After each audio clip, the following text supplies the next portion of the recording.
Alhamdulillahi Rabbil Alamin wa salatu wa salamu ala nabiyyina Muhammadin wa ala alihi wa sahbihi ajma'in amma ba'd. Alors on continue le cours et la partie sur Al-Fitra, la saine nature. Et donc on avait parlé du rasage de la moustache, rasage du pubis, l'épilation des aisselles, toutes ces choses-là. Il nous manquait à voir la fitra de la barbe et la fitra de la pousse des ongles, ou de la coupe des ongles plutôt. Donc on rappelle, l'imam ibn Abdel Bar, rahimahullah, nous avait dit wa taqlimul adfar, c'est-à-dire que le fait de couper les ongles font partie des bons comportements, puisqu'ils sont inhérents, ou puisqu'il est, la coupe des ongles, inhérent à la fitra, il est inhérent à la saine nature. Et il nous avait dit, si vous vous souvenez, وَلَا حَدَّ فِي ذَلِكَ وَيَنْبَغِي تَعَاهُدُهَا. Il n'y a pas de limite, c'est-à-dire de durée, de temps, à la coupe des ongles, mais il convient de surveiller la pousse de ces ongles. Donc on avait expliqué qu'effectivement, certains savants voient qu'il y a une date butoir de 40 jours. On ne peut pas laisser pousser ses ongles plus que 40 jours. À partir de 40 jours, il faut les couper. L'imam ibn Abdel Bar nous expliquait que chez les Malikites, il n'y a pas cette date. On peut même les laisser 60 jours, 70 jours. À partir du moment où les ongles ne sont pas excessivement longs, alors il n'y a pas de souci. Et c'est pour ça qu'il nous dit, mais il convient de surveiller la pousse de ses ongles. Car, comme on l'avait dit, chez certains, il se peut qu'au bout de 20 jours seulement, les ongles sont déjà excessivement longs. Et ils commencent à ramasser toute la saleté. Donc à ce moment-là, tu te les coupes, même si tu n'as pas atteint les 40 jours. Et à contrario, il se peut que chez d'autres personnes, la pousse des cheveux, des ongles, des poils est très lente. Et au bout du 70e jour, c'est seulement à ce moment-là que leurs ongles deviennent un peu trop longs. Et donc ce sera seulement à ce moment-là qu'il conviendra de les couper. Le Cheikh Shawkat nous rapporte une faïda. Il nous dit qu'est-ce qu'est censé être la limite? Parce que, voilà, vous pouvez m'objecter, voilà Samy, tu nous parles d'ongles trop longs. Qu'est-ce que ça veut dire ongles trop longs? Ça veut dire quoi? 1 cm, 2 cm, 3 cm? Alors, vous connaissez peut-être cette règle, en tout cas, on l'a déjà enseigné dans nos modestes cours de Minhaj al-Muslim. Il y a une règle qu'enseignait lui-même Cheikh Mohammed ibn Salih al-Uthaymin, rahimahullah, très souvent, et qui stipule qu'en fait, lorsque dans la législation islamique, on a un ordre ou un interdit qui n'est pas déterminé et délimité par une date butoir, eh bien, al-marji' ila al-urf, la date butoir est déterminée selon la coutume, selon nos us et nos coutumes, selon la pratique globale et ordinaire et coutumière des gens de notre nation. Donc ici, par exemple, en Europe, si on estime que, par exemple, avoir des ongles longs, c'est des ongles de 1 cm, par exemple, eh bien on dit que c'est ça al-urf, c'est ça la limite. Il se peut que dans d'autres peuplades, dans d'autres nations, ça ne va pas être 1 cm, ça va être 0,5 cm. Parce qu'ils considèrent que c'est vraiment déjà la limite. Et il y en a qui considèrent que c'est tout ce qui dépasse de l'extrémité du doigt. Et c'est un petit peu ce que nous dit Cheikh Shawkat. Cheikh Shawkat nous dit qu'en fait, la limite de l'ongle, eh bien c'est la tête du doigt. La tête du doigt. Donc l'extrémité du doigt. L'ongle ne doit pas dépasser l'extrémité de chair du doigt. Si l'ongle dépasse l'extrémité de chair du doigt, il considère que ça y est, c'est déjà trop long. Pourquoi? Parce qu'il dit que dès que ça dépasse la chair, l'extrémité de chair du doigt, c'est à ce moment-là que l'ongle va commencer à ramasser toutes les saletés. Et c'est à ce moment-là que on va finir par avoir des mains pas très ragoûtantes et agréables à regarder. Donc, c'est pour ça qu'on vous dit, il n'y a pas réellement de limite. Dès que vos mains sont sales, dès que vos ongles sont un peu trop longs, que vous savez que dans votre pays, dans votre ethnie, etc., la coutume c'est que les ongles ne dépassent pas telle et telle longueur, et bien coupez-les. C'est un petit peu comme les cheveux d'ailleurs, hein. Ce n'est pas le sujet du livre, mais je me permets de vous apporter cette modeste faïda. Si vous vous trouvez dans un pays où la coutume des hommes est qu'ils ont les cheveux très très courts, vous n'allez pas vous mettre à laisser pousser vos cheveux jusqu'à ce qu'ils viennent frapper vos épaules en disant c'était comme ça que se coiffait Rasulullah. Il avait de longs cheveux ondulés qui arrivaient soit au lobe des oreilles, soit parfois jusqu'à ses épaules. Pourquoi ? Parce que là, vous allez attirer les regards, vous allez tomber dans un petit peu libas ash-shuhra, dans le fait de, bon gré malgré vous, avoir une certaine ostentation parce que les gens vont vous regarder de travers, puisque vous allez sortir de l'ordinaire et de la coutume des gens. Par exemple, un ami à moi, qui étudie chez Cheikh Raslan, Hafizahullah, m'a rapporté que Cheikh Raslan, Hafizahullah, déconseillait à ses élèves de se laisser pousser les cheveux. C'est pour ça qu'il m'a dit, tu verras chez nous à Souq al-Ahad, au village, on a tous les cheveux très très courts. Quand bien même on est des Français avec de beaux cheveux fins et tout, on se coupe tous les cheveux parce que Shir n'aime pas ça. Parce que Shir sait que dans son village, à Souq al-Ahad, ça n'existe pas des Égyptiens avec des longs cheveux ondulés comme ça. Donc il leur a dit, un petit peu, c'est pas ce qu'il leur a dit, mais moi je vous traduis en utilisant une expression bien connue, à Rome fait comme les Romains. À Rome fait comme les Romains. Tu te trouves dans un endroit où les gens ont coutume de se couper les cheveux, ne t'affiche pas toi et ne sors pas du lot en te laissant extrêmement pousser les cheveux. Donc ça c'était pour les ongles. Et Cheikh Shawkat nous dit une parole très importante, il nous dit وَمَا يُذْكَرُ مِنْ إِسْتِحْبَابِ قَصِّ أظفار اليد اليمنى أولا ثم اليسرى ثم الرجلين فلا دليل عليه من السنة ذكره النووي رحمه الله في شرح صحيح مسلم والمجموع وقال ابن بطة رحمه الله كما في فتح الباري كل ذلك لا أصل له وإحداث استحباب لا دليل عليه والضابط في ذلك الاحتياج فكلما طال وجب عليه قصه. Alors, Cheikh Shawkat nous dit, et ce qu'on a pu rapporter et évoquer d'istihbab, de recommandation, de se couper d'abord les ongles de la main droite, puis les ongles de la main gauche, puis ensuite les ongles des pieds, et notamment le pied droit avant de s'occuper du pied gauche. Il nous dit, la dalil alayhi, il n'y a aucune preuve à cela. Et il nous dit, et d'ailleurs c'est ce que mentionne l'imam al-Nawawi rahimahullah dans son sharh, dans son explication de Sahih Muslim, de même que dans son Majmou', son colossal livre de fiqh. Et il nous cite aussi les paroles de Ibn Battah rahimahullah, qui sont rapportées par Ibn Hajar al-Asqalani dans son Fathul Bari, qui nous dit tout ceci, c'est-à-dire le fait de commencer d'abord par la main droite avant la main gauche, et de commencer par les mains avant de commencer par les pieds, tout ceci n'a aucune asl, n'a pas de fondement. Il n'y a pas de fondement ni dans le Coran, ni dans la Sunna. Et le fait de prétendre que c'est mustahab, c'est-à-dire le fait de prétendre que c'est recommandé de procéder dans un tel ordre des choses, la dalil alayhi, il n'y a aucune preuve. Et mais ce qu'il faut retenir et ce qu'il faut prendre en considération, c'est que lorsque le besoin se fait ressentir de se couper les ongles car ils sont trop longs, alors il convient que tu te coupes les ongles. C'est aussi simple que ça.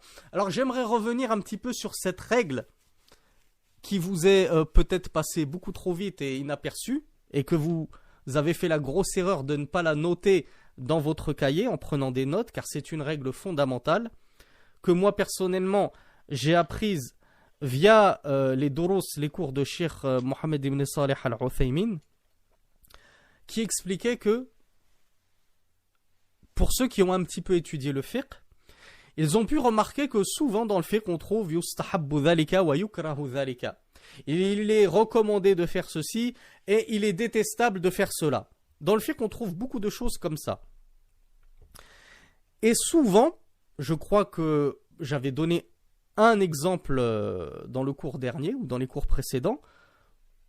enfin, je ne vais pas dire souvent ce serait méchant, mais parfois il arrive que lorsqu'on tombe sur ces choses-là, il est recommandé de faire ceci, il est déconseillé de faire cela. En réalité, il n'y a aucun dalil. Lorsqu'on creuse un petit peu pour voir est-ce qu'il y a un verset coranique ou un hadith du prophète sallallahu alayhi wa sallam qui mentionne et qui recommande de faire telle chose ou qui déconseille de faire telle chose, ben on ne trouve rien. On a beau chercher, on ne trouve rien. Donc on se dit en fait, ben c'est simplement l'ijtihad du savant. C'est simplement l'ijtihad de tel savant qui s'est dit il est recommandé de faire cela, il est déconseillé, moi je préfère éviter de faire ceci, etc. etc. Mais Cheikh Ibn Uthaymin justement nous explique que al-istihbab et al-karaha, ce sont des jugements dans le fiqh qui font partie des 5 jugements dans le fiqh. Le premier jugement, c'est al-wujub, l'obligation, qu'on peut appeler aussi al-fard. Ensuite, il y a justement al-istihbab. Il y en a qui voient qu'on l'appelle sunna selon la divergence étymologique et en français, ça s'appelle al-istilah. La bashahata fil istilah. On n'a pas à se crêper le chignon à cause de formulations scientifiques. Mais sunna ou istihbab. Donc, c'est-à-dire, ce n'est pas obligatoire, mais c'est recommandé. Troisième intermédiaire, c'est al-ibaha, l'autorisation. Ni c'est recommandé, ni c'est détestable, ni c'est obligatoire, ni c'est interdit. C'est juste autorisé, comme boire de l'eau. Boire de l'eau, quel est son jugement? Mubah, autorisé.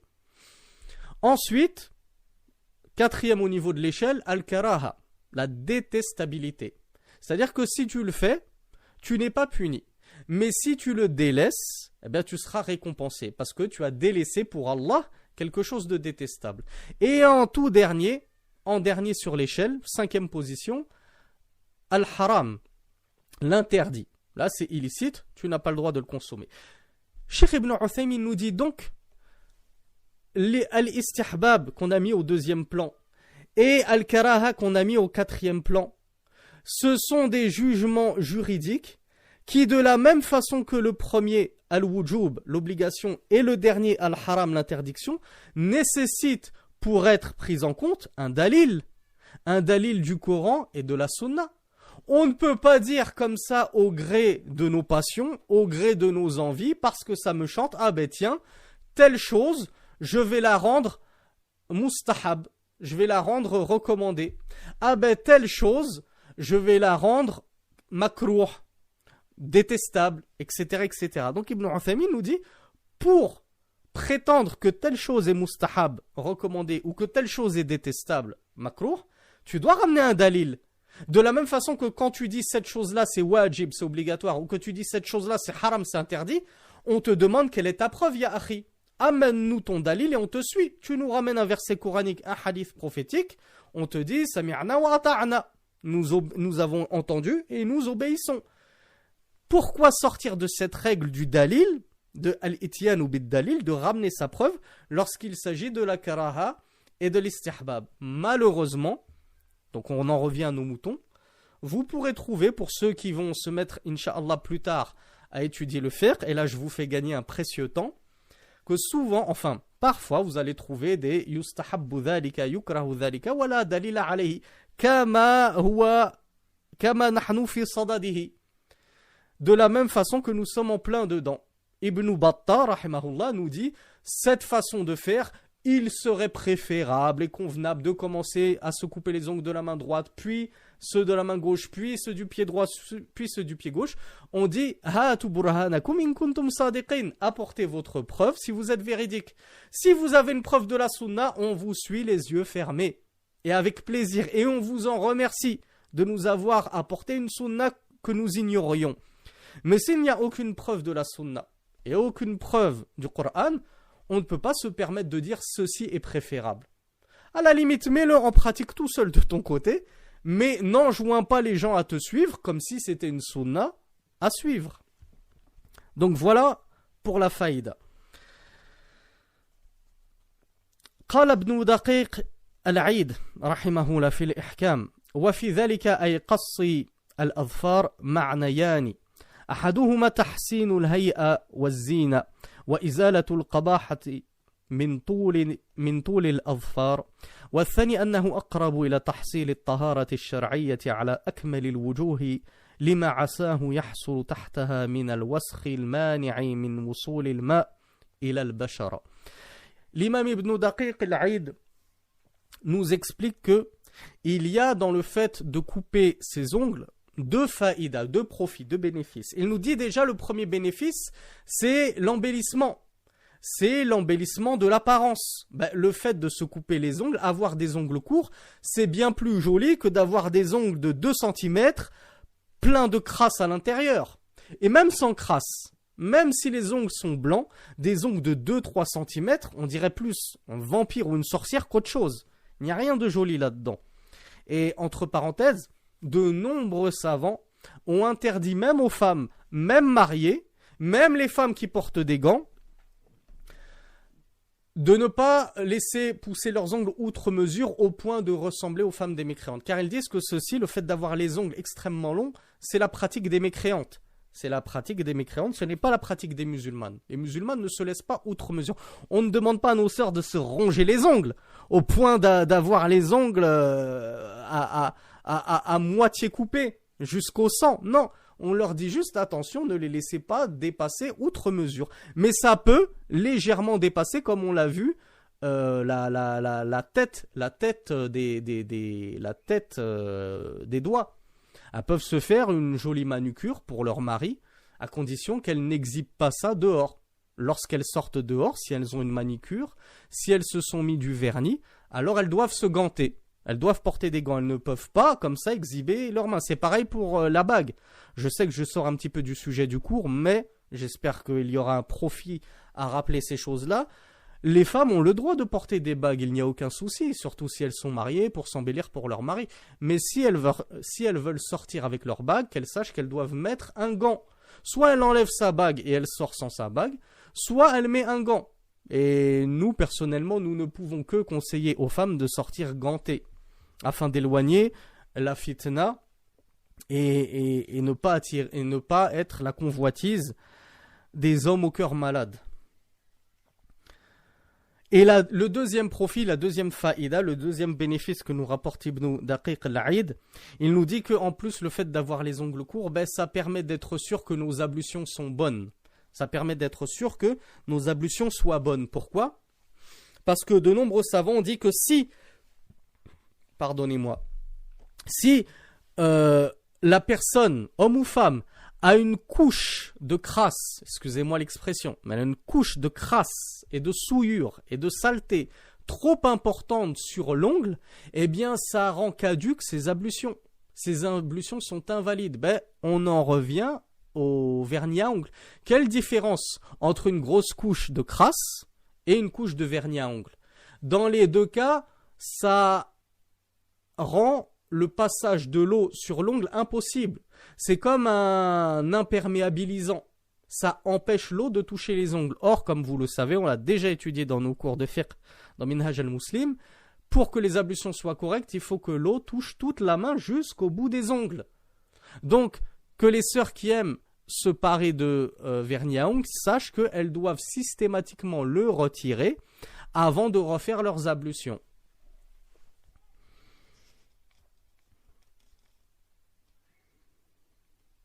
Alors le Cheikh Shawkat nous rapporte une pratique très étrange que j'ai moi-même constatée depuis tout petit. Et jusqu'à aujourd'hui, je n'ai jamais obtenu de réponse à cette pratique. C'est-à-dire, je n'ai jamais obtenu de réponse à « Pourquoi vous faites ça ?» Ô vous les gens qui faites ça. Et pourtant, j'ai eu des cas dans ma propre famille. Et lorsque j'ai demandé à mon cousin « Pourquoi tu fais ça ?» il m'a dit « Je le fais parce que mon père le fait. » Taqalidul aba wal awwalin, le suivi des coutumes des anciens sans même se demander pourquoi on fait ça. Au passage, c'est exactement comme ça que Shaitan a noyé tout le monde dans le shirk et le kufr. Pourquoi est-ce que vous adorez ces idoles ? Nous avons trouvé nos parents aakifuna alayha, accrochés à elles en train de les adorer, alors nous les adorons comme les adorent nos parents. Donc, le suivi aveugle de ses ancêtres. Cette pratique, c'est le fait de se laisser un ongle, et souvent c'est le dernier doigt, l'ongle du petit doigt, pousser outre mesure jusqu'à 2-3 cm. C'est horrible. Et tous les autres ongles sont bien coupés et bien taillés. Mais le petit dernier est excessivement long. Cheikh Shawkat nous dit ceci est une pratique abjecte. Et ça contredit justement la fitra, la saine nature, puisque la saine nature, c'est de se couper les ongles. Tous, les 5, ou plutôt les 10, et même les 20 en comptant ceux des pieds. C'est pas je me coupe tous les ongles sauf le petit dernier. Non, il n'y a pas d'exception là-dessus. Et d'ailleurs, Barakallahu fikum, ou Barakallahu fika, ya akhi, ou ya ukhti, à celui qui m'expliquera en commentaire, Inch'Allah, s'il a la science à ce sujet, pourquoi certaines personnes font ça. D'où est-ce que ça vient cette pratique? Quel est le profit à se laisser pousser cet ongle? Est-ce que ceci découle d'une croyance farfelue? Ou bien est-ce que c'est juste pour une raison de commodité, par exemple pour se gratter l'oreille ou pour gratter quelque chose au mur ou je ne sais quoi? Mais effectivement, j'apprécierais que quelqu'un m'explique d'où sort une telle pratique. Alors,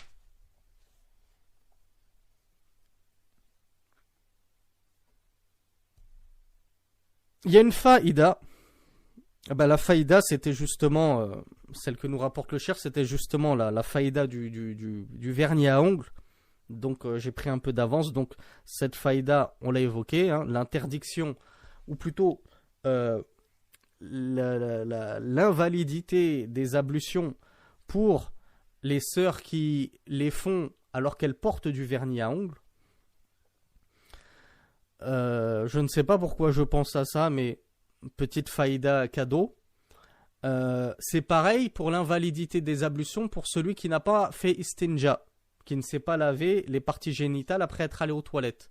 Il y a certaines personnes qui vont aux toilettes pour accomplir leurs besoins naturels et ensuite elles font leurs ablutions et après les ablutions elles se nettoient les parties intimes. Donc les ablutions sont invalides si on ne sait pas au préalable nettoyer les parties intimes si on est allé aux toilettes. D'abord, on fait al-istinja, on se nettoie les parties intimes, et ensuite on fait ces ablutions. Donc je sais en fait pourquoi je vous rapporte cette faïda, parce que c'est justement la prochaine phrase d'Ibn Abdel Bar, lorsqu'il nous parlait de Al-Fitra, Sunanul Fitra, de les bonnes conduites de la saine nature, il nous a dit, parmi elles, il y a Al-Madmada, ou Al-Istinshaq, ou Al-Istinja.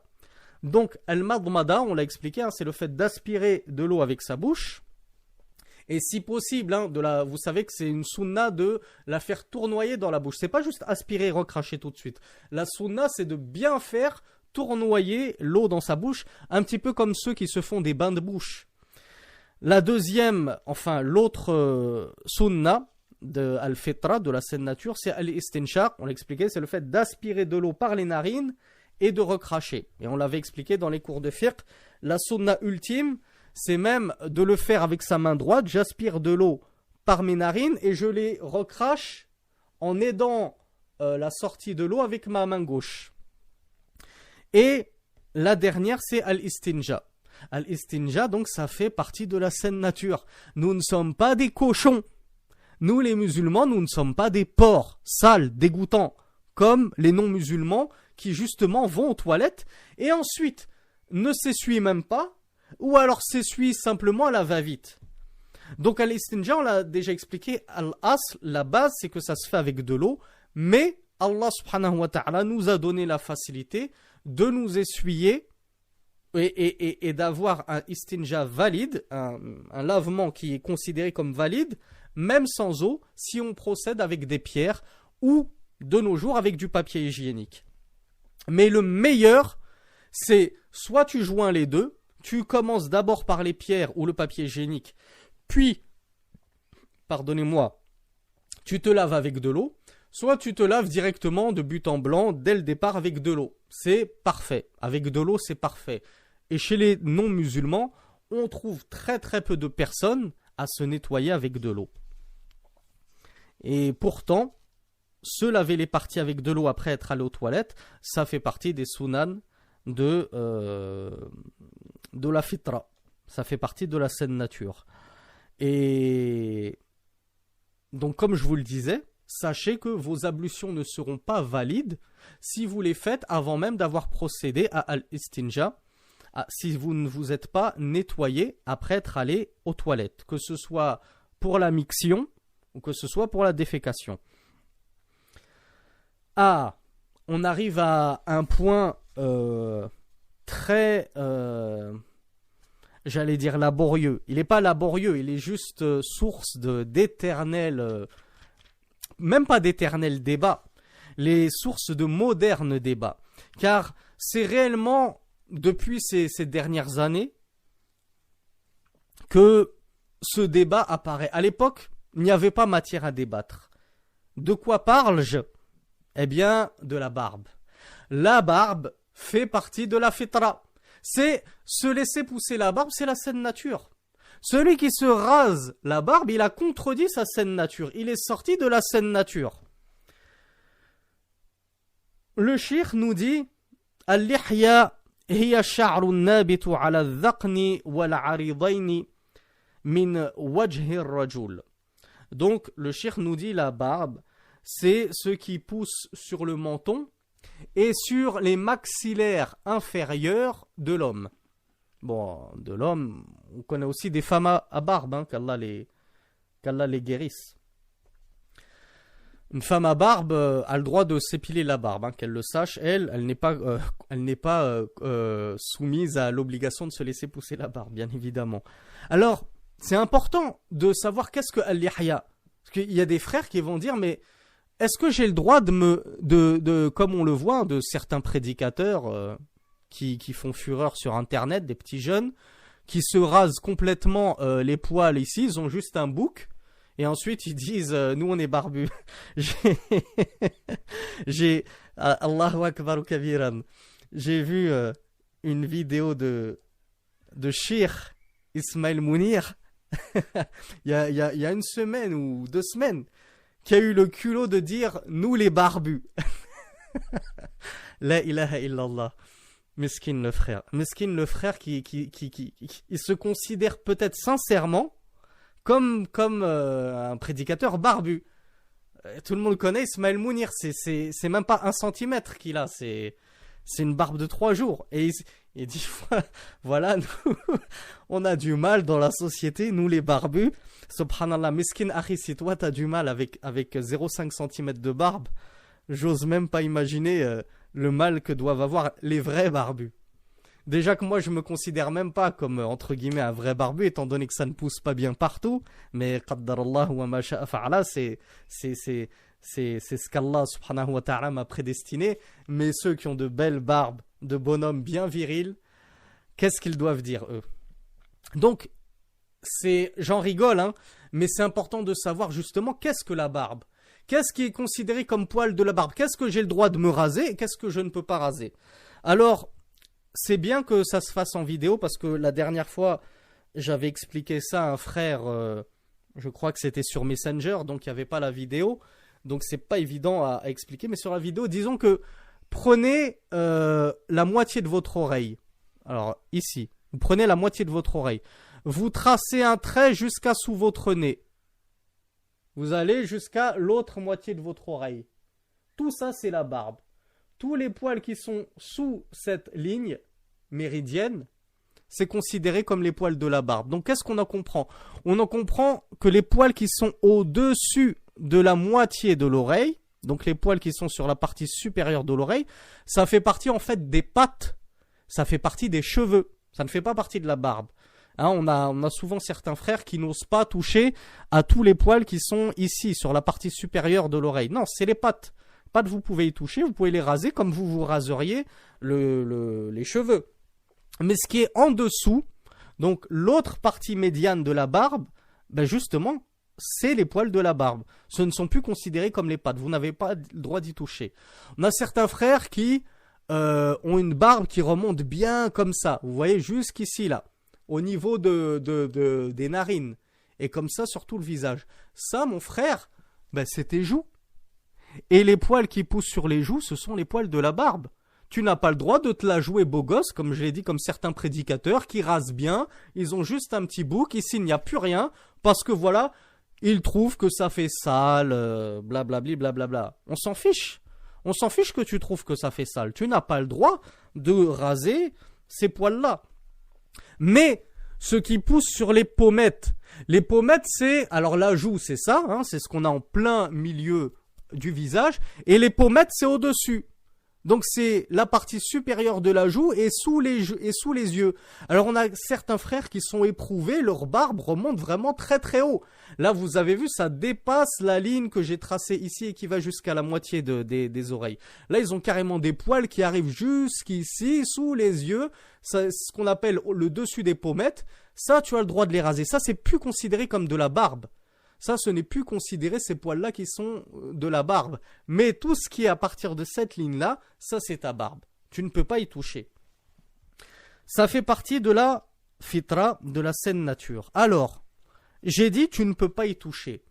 Est-ce que tous les savants sont d'accord pour dire que tu ne peux pas toucher à ta barbe? Qu'est-ce que ça veut dire que tu ne peux pas toucher? C'est-à-dire que même si ta barbe, elle fait 20 cm, 30 cm pour les plus fournis d'entre nous, on n'a pas le droit de couper. Alors il y a 3 ou 4 écoles, 3 ou 4 avis sur le sujet. Je les résume brièvement parce que là on est dans un cadre de simplification. C'est un livre léger, on est là pour voir les bonnes conduites, on n'est pas là pour faire du fiqh pur et dur, à détailler tous les avis. Je crois qu'on l'a détaillé dans Minhaj al-Muslim. Le premier avis, c'est le plus connu et c'est le plus suivi et c'est celui qui a rassemblé les faveurs de la majorité des savants. C'est celui qui dit tu ne touches à rien. Tu ne touches à rien même si ta barbe fait 20-30 cm comme on l'a vu. Il a rapporté que l'imam Ali radiyallahu anhu, il avait une barbe qui lui arrivait jusqu'à sadr, jusqu'à la poitrine, sa barbe arrivait à l'imam Ali.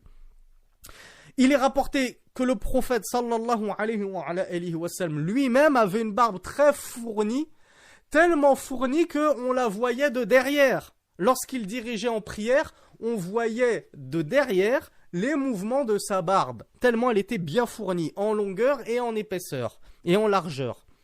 Donc ça c'est l'avis. C'est ce que l'imam an-Nawawi a déclaré comme l'avis le plus juste, as-sahih. Le plus juste, c'est qu'on ne touche pas de sa barbe. Et il dit c'est le sahih du madhab de l'imam Shafi'i. Vous voyez un petit peu la supercherie des grands égareurs comme Monsef Zenati et Iqiyoussen et tous ceux qui nous disent « Ah, mais non, la barbe c'est sunna !» Dans le madhab de l'imam Shafi'i, c'est juste sunna. C'est pas obligatoire de se laisser pousser la barbe. Si tu veux, tu peux te tailler la barbe, il n'y a aucun souci, c'est qu'une sunna, non? L'imam Nawawi lui-même te dit le sahih dans notre madhab, c'est que non seulement tu n'as pas le droit de te raser, mais en plus tu dois laisser ta barbe, tu la laisses tranquille, tu n'y touches pas. D'ailleurs, l'imam al-Shafi'i dans son livre son livre de fiqh qu'il a composé lui-même de sa propre main, il a dit wa halqul lihya muthla, c'est-à-dire le rasage de la barbe, c'est une défiguration. Vous savez, en temps de guerre, ils avaient coutume pour se venger de leurs ennemis, de les défigurer, de leur arracher des yeux, de leur couper le nez. Eh bien, parmi ces rituels abjects et barbares, eh bien, l'imam Shafi'i considère que le fait de raser un homme, de lui ôter sa barbe, c'est quelque chose d'horrible. C'est comme lui couper le nez, c'est comme lui arracher un œil. On ne touche pas la barbe d'un homme, c'est sa parure. C'est la crinière du lion. Un lion sans crinière n'est plus un lion, c'est une tigresse. Donc ça, c'est le premier avis. On ne touche pas à sa barbe.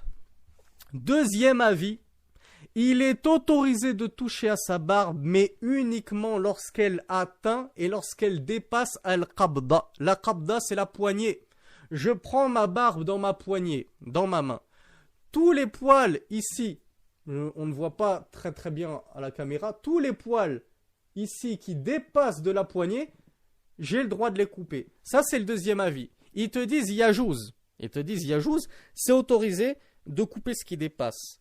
On a un troisième avis qui voit que c'est obligatoire de couper ce qui dépasse. Alors là, les avis que je vous rapporte, c'est dans l'ordre de prépondérance en termes de suivi. Ceux qui ont reçu le plus de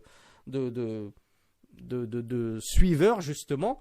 Et c'est très modestement, hein, sans me permettre de faire le tarjih entre les avis je ne suis personne pour vous dire cet avis c'est le plus fort, cet avis c'est le deuxième en termes de force, cet avis c'est le troisième.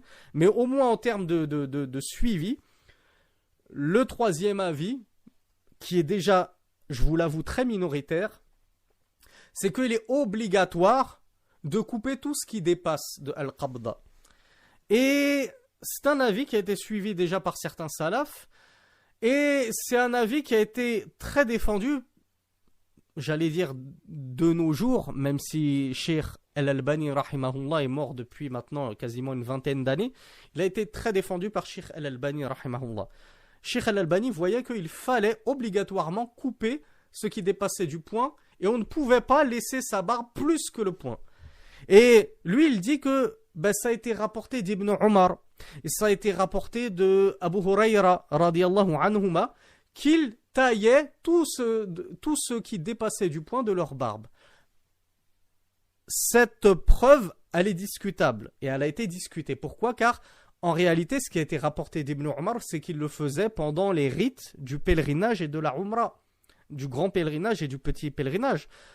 Nous n'avons pas connaissance, et ça n'a pas été rapporté qu'il le faisait mutlaqan, de manière absolue et générale en tout temps, non. Mais dès qu'il faisait son petit pèlerinage, eh bien au moment de se désacraliser, il coupait justement tout ce qui dépassait de la poignée.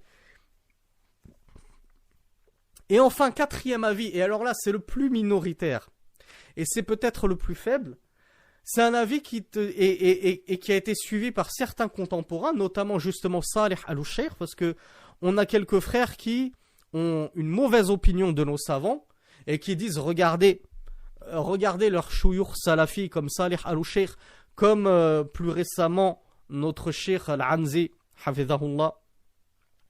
Et ils disent regardez ceux-là, et ils ont quasiment rien, ils ont une petite couche de 3 cm d'épaisseur de barbe. Alors qu'on n'arrête pas de nous répéter en boucle qu'on n'a pas le droit de prendre tout ce qui est en dessous de la qabda, de la poignée. Eh bien, Cheikh Salih al-Sheikh a expliqué qu'en fait, certains salafs ont compris de i'fa ul-lihya, le fait de laisser pousser sa barbe, que ça voulait dire le fait de se différencier des femmes qui n'ont pas de barbe, tout simplement. Ou des mubtadi'a, des innovateurs qui eux se rasent la barbe. Donc à partir du moment où tu la laisses pousser, même si tu la laisses pousser que de 2 ou 3 cm, tu es considéré comme quelqu'un qui t'est laissé pousser la barbe. Et Cheikh Salih al-Sheikh nous dit il n'y a pas de limite dans le Coran et dans la Sunna qui nous dit que la barbe elle doit atteindre telle ou telle épaisseur. C'est écrit nulle part que la barbe elle doit faire 10-15 cm de longueur. Donc il nous dit à partir du moment où tu te la laisses un peu pousser, tu es déjà considéré comme quelqu'un t'étant laissé pousser la barbe. Alors c'est un avis extrêmement minoritaire, extrêmement peu suivi, et personnellement il ne m'a absolument pas convaincu. Et les avis les plus probants et les plus forts se trouvent chez ceux qui ont dit que on se laissait pousser la barbe, on n'y touchait pas. Avec une toute petite divergence chez les tenants de ce premier avis. C'est notamment rapporté par l'imam Malik, rahimahullah, qui dit que certes tu laisses pousser ta barbe, mais s'il y a quelques poils qui, comme ça, sortent un petit peu du troupeau, tu as le droit de les couper. Tu as le droit de couper un petit peu ce qui dépasse de manière un peu excentrique de ta barbe, afin d'avoir une belle apparence. C'est pas tu as une barbe complètement éparse, qui part de partout. Mais de manière générale, tu te la laisses pousser. Donc voilà pour le chapitre de la barbe. Et Cheikh Shawkat nous rapporte la parole d'Ibn Hazm, rahimahullah, qui nous dit Fi maratibul ijma' dans son livre, où il a tenté de recenser tous les avis unanimes des savants sur les sujets sur lesquels ils se sont prononcés de manière unanime. Il a dit, Ibn Hazm, rahimahullah, wattafaqu anna halqa jami' al-lihya muthlatun la tajuz. Ibn Hazm nous dit, les savants sont unanimes. Ils sont unanimes, c'est un consensus pour dire que le fait de raser toute sa barbe, c'est une muthla, c'est une défiguration, la tajuz, qui est interdite, qui n'est pas autorisée. Il n'est pas autorisé de se raser la barbe. Ça a aussi été rapporté dans Hashiyatu Ibn Abidin, dans le fiqh Hanafi. Ibn Abidin, justement, qui fait, donc je crois qu'il est mort dans les années 1250 de l'Hégire, donc il y a à peu près une 200aine d'années. Donc, parmi même les plus muta'akhirin même ceux qui sont venus le plus en retard dans le fiqh, hein, pour ne pas nous dire oui ça c'est un avis qui n'existe que chez les salafs, maintenant les contemporains ils sont tous d'accord pour dire qu'on a le droit de se raser. Non, non, non. Même parmi les plus contemporains dans le fiqh, et notamment même le fiqh hanafi, Ibn Abidin nous dit personne n'a jamais dit qu'on avait le droit de prendre ce qu'il y avait en dessous de la poignée. Donc vous voyez, lui il disait que on peut prendre ce qu'il y a au-dessus, d'accord ça passe, mais ce qu'il y a en dessous, jamais personne n'a stipulé un tel avis. Donc, je crois que la question, elle est vite répondue. Il y avait un dernier point. Ah oui, une petite tarifa, une petite anecdote sympathique qui m'a plu, qui a été rapportée par le Cheikh Shawkat, qui nous dit wa min mulih at-tafsir ma kharajahu at-Tabari fi al-Jami' عن حميد في قوله تعالى وللرجال عليهن درجة قال لحية يعني الدرجة هي اللحية عجيب hein. Je vous l'avoue que je l'ai découvert dans ce livre-là. Je n'avais jamais entendu cette parole au préalable.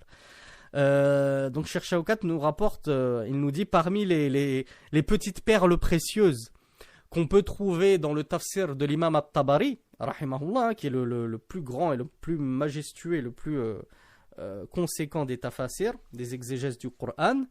Il nous rapporte la parole de Humayd, qui a dit en guise d'exégèse du verset coranique « Et les hommes ont sur les femmes », et bon, techniquement parlant, de manière, comment dire, plutôt précisément, Allah a dit « Et les hommes ont sur elles », c'est-à-dire ont sur les femmes, un daraja. Les hommes ont sur elles un daraja, un niveau, un statut, un degré. Qu'est-ce que ce degré-là? Là n'est pas le but et l'objectif de notre cours. Mais Humayd a dit, quel est ce degré-là, le daraja? Il a dit, c'est la lihya. Il a dit, c'est la lihya. Ajib, hein? C'est comme ça qu'il a interprété la parole d'Allah. وَلِلرِّجَالِ عَلَيْهِنَّ دَرَجَةٌ قَالَ اللِّحْيَةُ. Et les hommes ont sur elle un degré, c'est-à-dire la lihya. Ça vous prouve en tout cas l'importance à l'époque de la barbe pour les hommes et à quel point pour eux la barbe c'était une fadila, c'était un honneur. Comme on l'a vu, raser un homme c'était le déshonorer. Donc pour eux, parmi les vertus et les noblesses qu'avait l'homme par rapport à son épouse, ben c'était que Allah subhanahu wa ta'ala l'avait orné et paré de la barbe, alors qu'il ne l'a pas fait pour les épouses. Et enfin, on arrive à la dernière sunna de la fitra, à la dernière saine nature qui est as-siwak. Le Cheikh donc Ibn Abdel Barr nous a dit was-siwak li'annahu matahratun lil-fam mardatun lir-rabb. Et d'ailleurs, cette parole-là n'est ni plus ni moins qu'un hadith prophétique.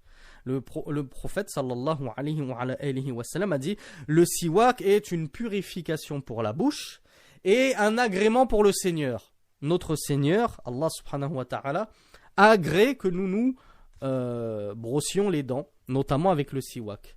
Et l'imam Ibn Abdel Barr, si vous vous souvenez, avait même dit Waman qadara alayhi ma'a kulli wudu fa hasanun jamil. Et celui qui en a la capacité, c'est-à-dire de se passer le siwak à chaque ablution, alors c'est une bonne chose. D'où est-ce qu'il tient cela? Est-ce que ça fait partie des fameuses istihbabat, des fameuses recommandations qui n'ont aucun fondement? C'est juste, il l'a tiré de sa imama, comme ça, moi j'estime que c'est bien de se passer le siwak à chaque prière ou bien à chaque wudu, à chaque ablution. Non, là justement il y a un dalil. Là il y a un dalil, il y a une preuve, donc on le prend. Marhaban bid dalil. Bienvenue au dalil, on le prend avec plaisir ce dalil. Et donc on va œuvrer en fonction de ce dalil puisqu'on a une preuve. Donc là, oui, on va essayer de suivre cette sunna qui est le fait de se siwaker, hein, si je puis usiter le terme, de se siwaker, de se curer les dents avec le bâton d'arak à chaque ablution ou, comme le voient certains savants, à l'entrée de chaque prière. Et ceci car le messager d'Allah sallallahu alayhi wa sallam a dit لولا أن أشق على أمتي لأمرتهم بالسواك عند كل وضوء وفي رواية عند كل صلاة لأخرت العشاء إلى ثلث الليل أو شطر الليل. Donc dans un hadith qui est rapporté par l'imam Ahmed et Abd al-Razzaq et Ibn Abi Shayba, le prophète sallallahu alayhi wa sallam a dit: si je n'avais pas peur d'être trop dur et de trop peser et d'être trop contraignant envers ma communauté, je leur aurais ordonné de se curer les dents avec le siwak à chaque ablution. Et dans une narration similaire, dans une autre version du hadith, on trouve à chaque prière, pour chaque prière. Donc, Rasulullah, s'il n'avait pas peur de trop nous surcharger, il nous aurait obligés à utiliser le siwak, à se curer les dents, pour chaque prière, 5 fois par jour.